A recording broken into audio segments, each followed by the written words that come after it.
talk to you guys about the next fight on the main card. You got Giga Chikadze. He's from Georgia, which is the USSR. It's really Russia. Versus David Onama over here. David Onama 13-2. David Onama, pretty big favorite. -175 favorite. It's growing. It's been moving. I don't know what it is on the current sports book. I should probably look at before I started the video. Should probably looked at it like that. Sometimes I say words that don't make sense. Yeah, -192. So a lot of people are on David Onama to win this fight. Listen, when you see these two guys standing next to each other, it's pretty simple. You just go, yeah, that guy could kick that dude's ass. Like, that's how it's done. You just go like this. But for whatever reason, it never goes that way.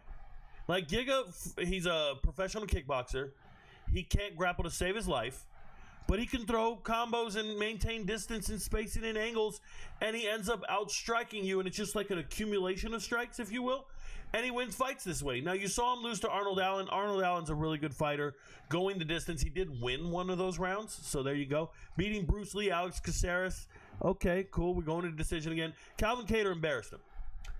And then other than that, you just see him fighting all these strikers. It's like sparring matches.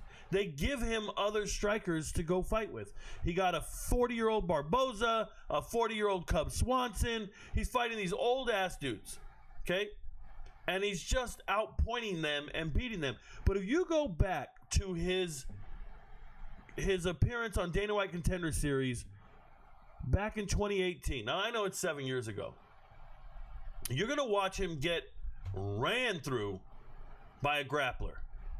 Straight up ran through by a grappler. This Mega Mind looking dude right here just gets taken down, dominated, embarrassed. Now, it was 7 years ago. You can get pretty good at jiu-jitsu in 7 years. You get pretty good at defensive wrestling. But this is a kickboxer and a striker. So I don't understand why people don't just take him down and beat him.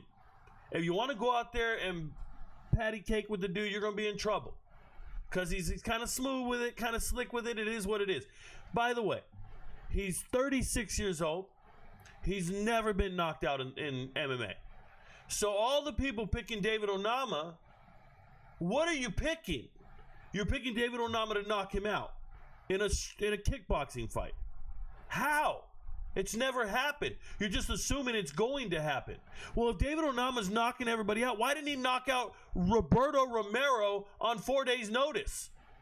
Why did David Onama get clipped and stumbled in that fight? Yes, he won 30-27, but he didn't knock him out. Why didn't he knock out Jonathan, I want to hug you, Pierce in the fight before that? Why did he run into Night Train Landwehr? Night Train Landwehr. Why did he run into him and lose? Is he a dog? Does he have fight IQ? What's going on here? Now, let me say something to you guys. David Onama can grapple. He submitted Garrett Armfield. This is a good submission here. Garrett Armfield. Garrett Armfield's kind of stubby and an American wrestler. Not that athletic in defending takedowns and maintaining his distance in space. But David Onama's a superior athlete. At least he should be. He's never been submitted, never been knocked out. I think this fight's going the distance. And I don't know if anybody agrees with me. Just because they see this big, strong, strapping, looks like it escaped. Never mind. Look, man, they think Onama's going to do it. It's going to be by points. Onama by points. Plus 175. Okay, I think the odds are silly, but I get it. Onama has an advantage in grappling. He should get the takedown and win the fight. He should. So, we're going to go like this, and we're going to say David Onama should win this fight. Okay? Now, MVPs who watch the videos, it's time to talk. When you're watching this fight, if David Onama does not get a takedown in the first round, and it seems kind of close, go ahead and live bet Giga. Go ahead and live bet him. He's going to go out there and outpiece you and clean it up and look sharp doing it. If Onama gets the takedown, he's going to win the fight. Okay? So, pace yourself accordingly. I like Onama by points.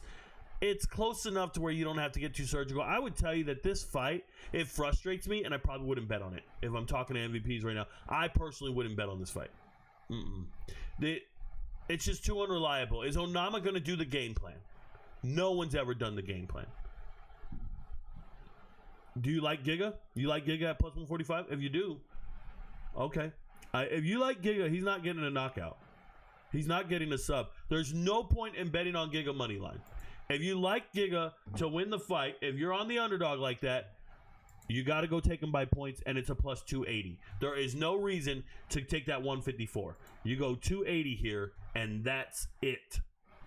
If you like Giga. You could actually take both of them. I think it's going the distance.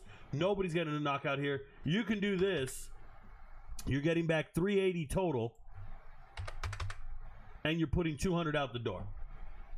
200 out, getting back 275 or 380. Hedge your own bet. You should win some money on this fight. Hedge your own bet. If you need smaller increments to understand what I'm doing here, I'm going 20. You're getting back 76.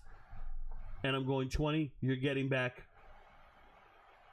55. So 40 out the door, 55 coming back, or 76.